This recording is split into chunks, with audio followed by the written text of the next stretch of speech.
നമസ്തേ, മുഹൂർത്തം ചാനലിലേക്ക് എല്ലാവർക്കും സ്വാഗതം. അപ്പോൾ വിഷുഫലത്തിലെ കാര്യമാണ് നമ്മൾ പറയുന്നത്. വിഷുഫലത്തിലെ കർക്കിടകൂറുകാരെ കുറിച്ചാണ് നമ്മൾ പറയുന്നത്. കർക്കിടകൂറുകാരിൽ പെടുന്ന നക്ഷത്രങ്ങൾ പുണർദത്തിന്റെ ഏറ്റവും ലാസ്റ്റ് പാദവും പിന്നെ പൂയവും ആയില്യവും നക്ഷത്രം കൂടിയതാണ് കർക്കിടക രാശി.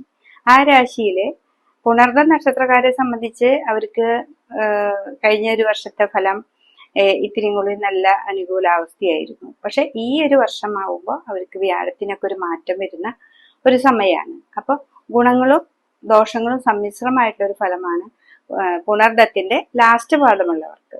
പക്ഷെ പൂയവും ആയില്യവും നക്ഷത്രക്കാർക്ക് ഈ ഒരു വർഷം ഏറ്റവും നല്ലൊരു ഫലമാണ്. അവരെ സംബന്ധിച്ച് അവർക്ക് വ്യാഴമൊക്കെ നല്ല അനുകൂലത്തിൽ വരുന്നുണ്ട്. അഷ്ടമത്തില് നിന്നിരുന്ന രാഹുവിനും പക്ഷെ 9 വ്യാഴം ശനീശ്വരൻ നിൽക്കുന്നത് കൊണ്ടുണ്ടാവുന്ന ഗുണഫലങ്ങളാണ് കൂടുതൽ വരുന്നത്. ഈ ഒരു വർഷം താരതമ്യേന ഏറ്റവും കൂടുതൽ നല്ലൊരു സമയത്തിലേക്കാണ് കർക്കിടക രാശിക്കാർക്ക് വരുന്നത്. അപ്പൊ അവരെന്താന്ന് വെച്ചിട്ടുണ്ടെങ്കിൽ അവരുടെ സാമ്പത്തിക പുരോഗതി ഇത്രയും നാള് മുടങ്ങിക്കിടന്നിരുന്ന കാര്യങ്ങൾക്ക് ഒരു നല്ല പുരോഗതിയിലേക്ക് വരാനും ആ മുടങ്ങിക്കിടന്നിരുന്നപ്പോ മേടിക്കലോ വിൽപ്പനയോ അല്ലെങ്കിൽ തന്നെ നമുക്കൊരു പുതിയ ഗ്രഹം മേടിക്കുന്നതിനോ കാര്യങ്ങൾക്കൊക്കെ ഏറ്റവും അനുകൂലമായ ഒരു സമയമാണ് അവർക്ക് വരുന്നത്. രോഗാവസ്ഥകൾ അഷ്ടമത്തിലെ രാഹുക്ക് ഉള്ളപ്പോ രോഗാവസ്ഥകൾ ഉണ്ടായിരുന്നു. അത് വ്യാഴത്തിന്റെ ഒരു മാറ്റം വരുമ്പോ ആ നിങ്ങൾക്ക് രോഗാവസ്ഥകൾ എന്തെന്ന് മനസ്സിലാക്കാനും ആ രോഗത്തിന് ചികിത്സയ്ക്ക് കറക്റ്റ് ആയിട്ട് ഒരു സ്ഥലത്ത് എത്തിപ്പെടാനൊക്കെ സാധിക്കും. അപ്പൊ അതില് ഏറ്റവും നല്ലതാണ് കാലുവേദന അങ്ങനെയൊക്കെ ഉള്ളവർക്ക്, ഞരമ്പ് സംബന്ധമായിട്ടുള്ള രോഗമൊക്കെ ഉള്ളവർക്ക് അവര് ഇത്രയും നാളെ ചികിത്സിച്ചിട്ട് കറക്റ്റ് ആവാത്തവർക്കൊക്കെ ഈ ഒരു വർഷം ഏറ്റവും നല്ല ആ വ്യാഴം മാറുന്നതോടുകൂടി ലഗ്നത്തിലെ കർക്കിടക രാശിയിലാണ്, ഉച്ചരാശിയിലാണ് വ്യാഴത്തിന്റെ വരവ്. അപ്പൊ അതുകൊണ്ട് തന്നെ ഈ ഒരു വർഷം ഈ ഒരു മേടം മുതൽ ഈ അടുത്തൊരു മേടം വരയ്ക്ക് ഉണ്ടാവുന്ന ഒരു കാലഘട്ടം ഏറ്റവും നല്ലൊരു സമയത്തിലേക്കാണ് നിങ്ങൾക്ക് പോകുന്നത്.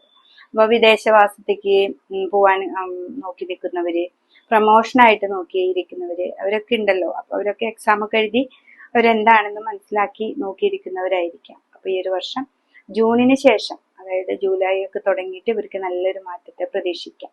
അപ്പൊ അതുകൊണ്ട് തന്നെ വിഷ്ണു ക്ഷേത്രത്തിൽ നന്നായിട്ട് പ്രാർത്ഥിക്കാം. ഈ ഒരു കഴിഞ്ഞൊരു വർഷം 12-ലായിരുന്നു, ഈ ഒരു വർഷം നമുക്ക് ലഗ്നത്തിലാണ് വരുന്നത്. അതുകൊണ്ട് വിഷ്ണു ക്ഷേത്രത്തിൽ നല്ലപോലെ പ്രാർത്ഥിക്കുക, ഭാഗ്യസൂക്തം പുഷ്പാഞ്ജലി കൊടുക്കുക. പിന്നെ ദേവീ ക്ഷേത്രത്തില് അഷ്ടമത്തില് ചൊവ്വയുണ്ട്, അഷ്ടമത്തില് രാഹു ഒക്കെ വരും. പിന്നെ 9-ാം ഭാവത്തിൽ ചൊവ്വയും ശനീശ്വരനും കൂടി വരുന്നൊരു സമയങ്ങളുണ്ട്.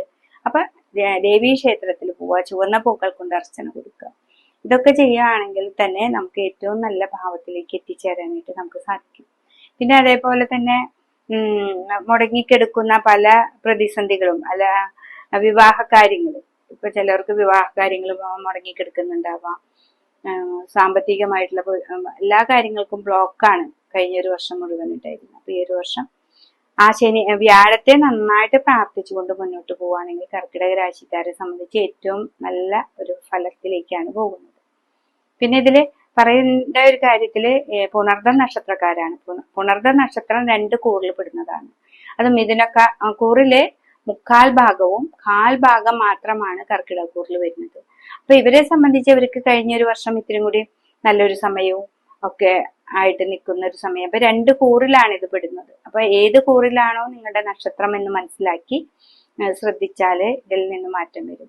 പിന്നെ ഇത് നിങ്ങളുടെ ജാതകവുമായി ബന്ധം ഉണ്ടാവണം. എന്നുവെച്ചിട്ടുണ്ടെങ്കിൽ വ്യാഴം കർക്കിടകത്തിലേക്കാണ് വരുന്നത്. അപ്പൊ ആ വ്യാഴത്തിന്റെ ഒരു മാറ്റം ഈ ഒരു വർഷം കർക്കിടകത്തിൽ ഉച്ചരാശിയിലാണ് വ്യാഴം വരുന്നത്. അപ്പൊ വ്യാഴത്തിന് ഏറ്റവും ശോഭന ഫലങ്ങൾ കൊടുക്കുന്ന ഒരു സമയമാണ്. അതുകൊണ്ട് തന്നെ കർക്കിടക കൂറുകാർക്ക് ഈ ഒരു വർഷം ഏറ്റവും നല്ലൊരു രാശിയിലേക്ക് പോകാനായിട്ട് സാധിക്കും.